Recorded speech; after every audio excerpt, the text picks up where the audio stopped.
Daha önceki Black Mirror incelemelerini tematik olarak ele almıştık. Yani derslerdeki gibi teorik bir inceleme yoktu. Ama Engin kimi eleştirilerden rahatsızlık duymuş. Ne gibi eleştirilerdi bunlar? İşte hocam bu videoda dizinin özetini yapmışsınız gibi. Şimdi eleştiri tutarlı olunca tabii ki o eleştiri karşısında saygıyla eğiliriz. Ama kimileri var ki gerçekten klavyenin arkasına saklanıp böyle klavye şövalyeliği yapıyor. Tabii ki onlara yapacak bir şeyimiz yok. Yani kimse tedavisini burada aramasın. Çünkü dediğim gibi daha önceki incelemeler tematikti. Şimdi bu incelemede teorik unsurları da ele alacağız. Bakalım Black Mirror'ın Bandersnatch filmi nasıl?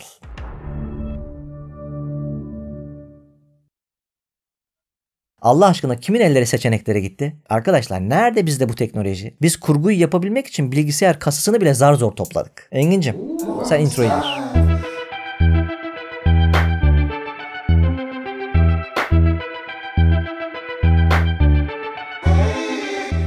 Şimdi spoiler vermeyeceğim çünkü yeni bir film ama illaki istiyorsanız Bandersnatch adlı filmi oynayın, ondan sonra gelip bu videoyu izleyin. Bakın dikkat ettiyseniz oynayın dedim. Evet, çünkü bu film seyredilmiyor, oynanıyor. Önünüze sürekli seçenekler çıkıyor ve siz interaktif bir şekilde filmin sonraki sahnelerine yön vermiş oluyorsunuz. Sinema açısından çok inovatif bir şey ama edebiyatta o kadar da yeni değil. Kendi maceranı seç denen bir kitap türü var. Mesela Edward Packard'ın The Cave of Time yani Zaman Mağarası adlı kitabı. Bakın kitabın kapağının üstünde okuyucuya hitaben You are the star of the story yani hikayenin yıldızı sensin diye yazıyor. Hemen altında da 40 olası sondan seçin diye not düşülmüş. Ve bu kitap ilk ne zaman yayınlandı biliyor musunuz? Tam 1979 yılında. Ve bu kitap türlerine game book yani oyun kitabı da deniyor. Bu tür metinlerde tabii ki buna Black Mirror'ın Bandersnatch adlı filmi de dahil 2 tane temel unsur vardır. Bir tanesi anlatıcı, ikincisi de hypertext fiction dediğimiz kavram. Bakın derslerde genellikle first person narrator yani birinci kişi ağzıyla anlatım ve third person narrator yani üçüncü kişi ağzıyla anlatımdan bahsederler. Aradaki second person narrator yani ikinci kişi ağzıyla anlatımın üzerinde çok durulmaz. Birinci kişi ağzıyla anlatım dediğimizde bize hikayeyi anlatan ana karakterdir. Ve genellikle güvenilmez olurlar. Çünkü biz okuyucular olayları sadece onun penceresinden izleriz. Harper Lee'nin Bülbül'ü Öldürmek, Daniel Defoe'nun Robinson Crusoe'su gibi. Üçüncü kişi ağzıyla anlatımda ise anlatıcının tanrısal bir gücü vardır.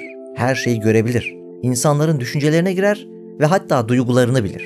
Mesela Jane Austen'ın Pride and Prejudice yani Gurur ve Önyargı adlı romanı. Gerçi bu anlatım türünün detayları da var ama ona şimdi girmeyeyim. Gelelim ikinci kişi ağzıyla anlatıma. İşte bu tür tam da Black Mirror Bandersnatch filmine uyuyor.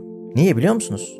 Çünkü bu anlatım türünde izleyici veya okuyucu aktif bir karakter oluyor. Metin direkt izleyiciye veya okuyucuya hitap edebiliyor.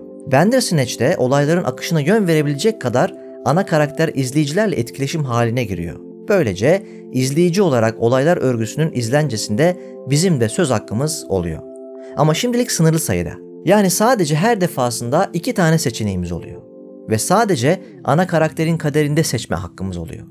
Kim bilir belki de ileride sonsuz ihtimali olan ve diğer karakterler için de seçim haklarımızın olacağı eserler yapılır. Gelelim hypertext fiction dediğimiz kavrama. Yani hipermetin kurguya. Bakın bu hipermetin kurgu demiş olduğum kavram da bu filmde hak ettiği yeri buluyor. Aslında bu hipermetin dediğim kavram dijital edebiyat denen yeni bir türün içinde bulunuyor. Dijital edebiyat derken iPad'inizden okuduğunuz PDF formatındaki kitaplardan bahsetmiyorum. Dijital edebiyat, dijital ortamlar için yaratılmış bir tür. Dolayısıyla kendisine ait bir gösterge bilimi var. Etkileşimli bilgisayar metinlerinin genel adı diyebiliriz. İçinde etkileşimli kurgu, hipermetin kurgu ve sibermetin dediğimiz kavramlar mevcut. Size bir şey söyleyeyim mi? Aslında biz izleyiciler bu filmde deneyimlediğimizi bilgisayar karşısında da deneyimliyoruz. Nasıl biliyor musunuz? Gelin anlatayım. Mesela elinize bir roman alıp onu okumaya başladığınızda elinizde sadece bir metin vardır. İster ara verin ister vermeyin romanın konusunu sayfaları sırasıyla çevire çevire okur ve bitirirsiniz. Burada okuyucu ve yazar arasındaki fark çok nettir. Kitabı yazana yazar denir, okuyana da okur. Ama gel gelelim hipermetinde işler böyle yürümüyor. Çünkü ekranda önünde duran metni okurken metnin içinde bulunan başka bir linkle kendi okumanızı bambaşka sayfalara yönlendirebiliyorsunuz. Yani aslında bir bakıma hem okuyucusunuz hem de yazar. Çünkü okuduğunuz metni aynı zamanda kendiniz yaratıyorsunuz. İşte buna hipermetin deniyor. Bandersnatch adlı filme geri dönecek olursak aslında bu film izleyiciyi interaktif etkileşim sayesinde sadece izleyici konumunda tutmuyor. Aynı zamanda onu bir senarist de yapıyor. Yani hem izliyorsun hem de aynı zamanda bir senaryo yaratıyorsun. Yüzyıllardır önümüze hep seçme hakkımız olmayan filmler koydular. Bu tarzda filmleri düşünürken aklıma Kelebek Etkisi geldi. Bu filmde interaktif bir durum yok ama karakterin her tercihinde kaderinin nasıl değiştiğini deneyimleyen bir filmdir. Başka mesela Sliding Doors vardır. Türkçe'ye Rastlantının Böylesi diye çevirdiler. Bu filmde ana karakterin treni kaçırdıktan sonraki hayatıyla treni kaçırmadanki hayatının arasındaki farkları gösterir. Bir de Koş Lola Koş vardır. Bu filmde de 3 farklı alternatif son gösterilir. Bunların hepsini seyretmenizi tavsiye ederim. Bandersnatch adı ana karakter Stephen'ın okuduğu Kendi Maceranı Kendin Seç türünde bir kitap.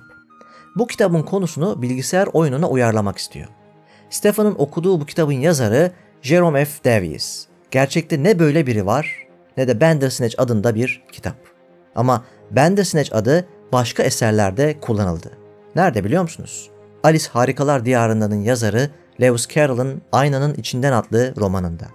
Bandersnatch boynunu uzatabilen ve korkunç bir çeneye sahip bir yaratıktır. Yapılması gereken tek bir şey vardır, o da yaratıktan kaçmak. Ama Bandersnatch adını kullanan sadece Lewis Carroll değildi.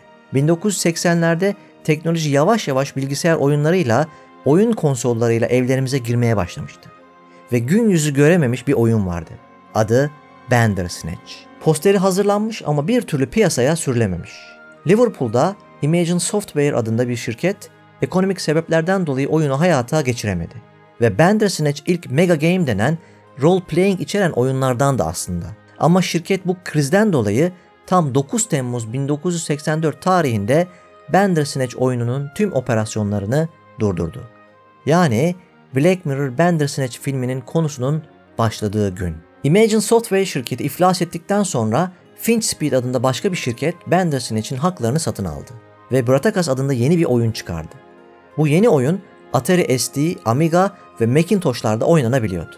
Bratakas oyununu bir oynayın bakalım, filmin konusuyla bir benzerlik var mı? Şimdi filme geri dönersek aslında film bir bakıma Imagine Software şirketinin hayat hikayesini içeriyor. Bu anlamda filmdeki yazılım şirketi Tuckersoft'un Imagine Software adlı şirketi temsil ettiğini söyleyebiliriz. Bu tür yaklaşımlar tabii ki filmin konusuna tarihsel olarak eğildiğimiz zaman ortaya çıkıyor. Ama aynı zamanda film insanların iştahını kabartacak teorik ve tematik unsurlar da içeriyor. Mesela seçimlerimiz bizi gerçekten özgür kılıyor mu? Yoksa önümüze konan seçenekler kadar mı özgürüz? Filmde sürekli bize iki seçenek sunuluyor ve biz Stephen'ın hayatına yön veriyormuşuz gibi hissediyoruz. Aslında film bazı çıkmazlarda olaylar örgüsünü tekrarlayarak seçenin de seçilenin de bir kısır döngü içinde olduğunu gösteriyor. Zaten distopya da buradan başlıyor. Filmi oynarken hoşuma giden unsurlardan bir tanesi de metafiction yani üst kurmaca dediğimiz tekniği kullanması. Üst kurmaca okuyucuyu veya izleyiciyi okuduğu veya izlediği şeyin bir kurmaca eser olduğunu fark ettirmesidir. Mesela filmde Stephen bir sahnede bilgisayar başındayken kim yapıyor bunu bana diye soruyor. Ve önüne 2 tane seçenek çıkıyor. Birincisi Netflix, ikincisi Bandersnatch. Böylelikle Stephen 2 farklı otoritenin onu yönlendirdiğini gösteriyor. Kendisini yaptığı işe kaptırmasıyla beraber yaşadıklarının sanrı da olabileceğini düşündürürken öte yandan kendisinin kontrol edildiğinin de farkına varıyor. İşte film bu noktada bir Truman Show havası estiriyor. Sadece biz onunla değil, o da bizimle iletişime geçmeye çalışıyor. Ve hatta George Orwell'in 1984 adlı distopik romanındaki Big Brother is watching you havasına giriyor. Hani şu bütün her şeyi izleyen ve yönlendiren otorite var ya, işte o. Film bu sahnede izleyici ile okuyucular arasındaki varsayılan 4. duvarı tam anlamıyla yıkıyor. Film Stephen'la izleyiciler arasında resmen bir diyalog kuruyor. Ve bu diyalogda Stephen bizi izleyemiyor ama biz onu gözlemleyebiliyoruz.